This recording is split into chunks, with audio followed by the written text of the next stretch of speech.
le plan national.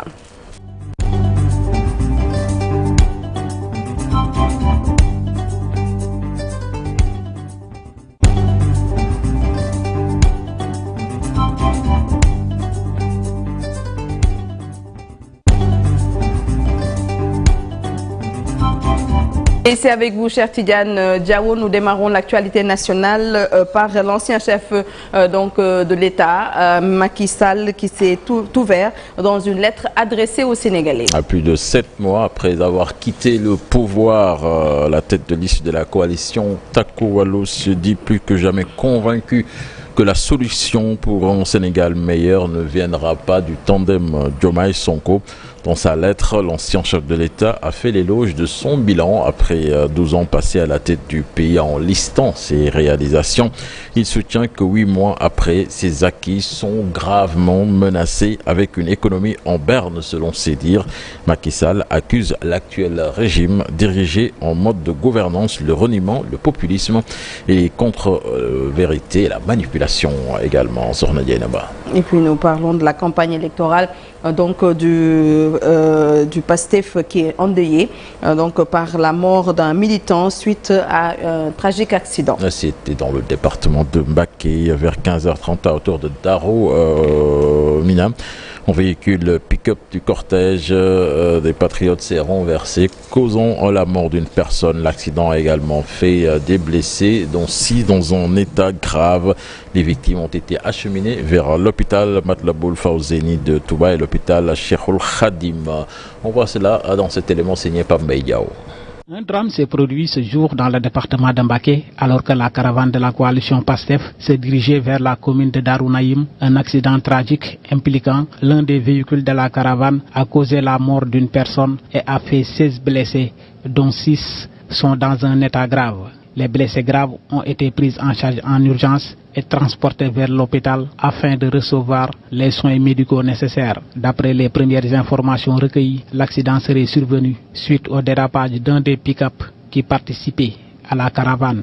Ce dernier se serait renversé, provoquant ainsi cet incident. La gendarmerie a d'ores et déjà ouvert une enquête. Les responsables de PASTEF ont suspendu leur campagne, tout comme la coalition And Nawlé. Face à la situation d'urgence, les responsables en appellent à la solidarité de tous et demandent à la population de se rapprocher des structures sanitaires pour donner un peu de sang.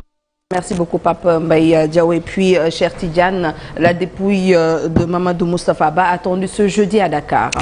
Ce jeudi à Dakar, à la Médina, une cérémonie de récital de Coran a été organisée pour le repos de l'âme du défunt avec les imams du quartier. Là-dessus, nous écoutons les explications du maire Bamba Fall.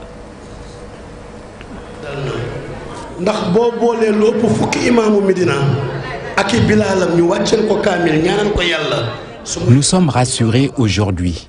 Plus de 10 imams de la Médina se sont réunis pour ce récital du Saint-Coran en vue de prier pour le repos du défunt. Nous ne pouvons qu'être rassurés.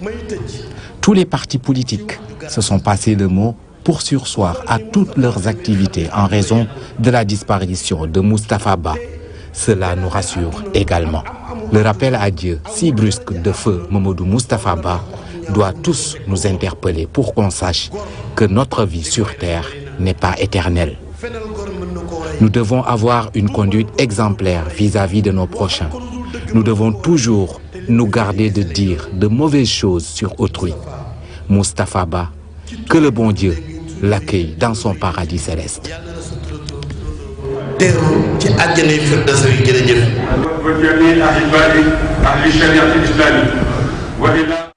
Voilà, c'était les propos du maire de la Médina, Bamba Fall. Donc retenez que l'animation, selon Seydou Gueye, ancien secrétaire général de l'APR, l'animation donc de Mamadou Moustapha Ba est prévue ce vendredi. Nous parlons éducation à présent avec le G7 composé de plusieurs syndicats d'enseignants qui ne comptent plus renégocier le passif social déjà discuté avec l'ancien régime.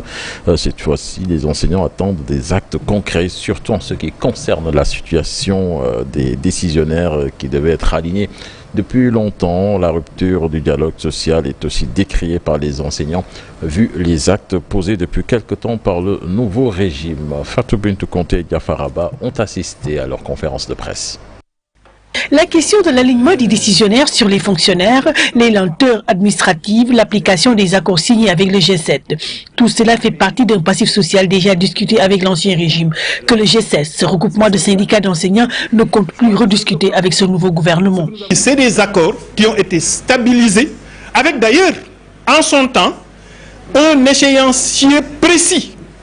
Mais toutes les échéances ont été dépassées. Ce qui rend compte de quoi?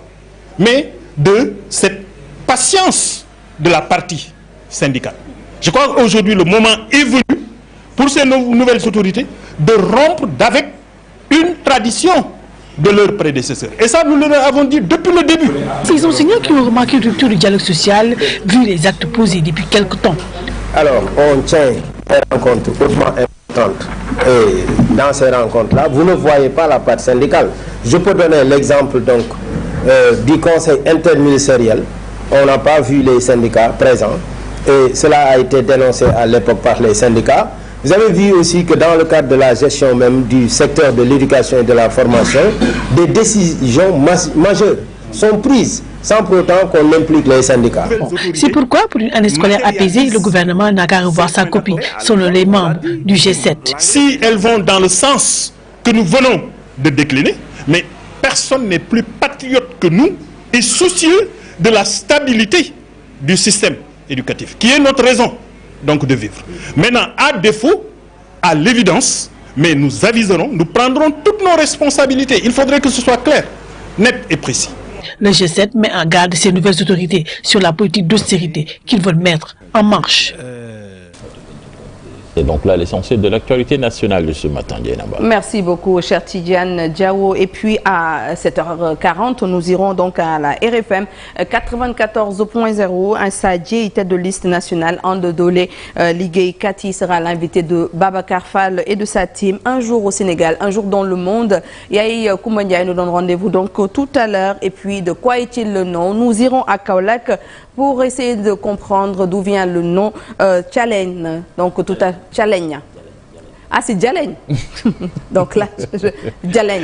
Donc, cher Tidiane Diawo a bien fait de rectifier le nom. Djaleng. Ah, Djaleng. Oui, là, je comprends.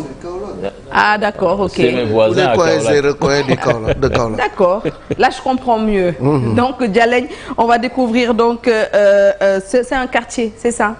Daouda connaît très bien. C'est un quartier, cher Tidiane Diawo, Djaleng. C'est un quartier, donc, au niveau de Kaolack. Nous allons découvrir tout à l'heure cela. Oui, en attendant, nous allons voir l'actualité internationale.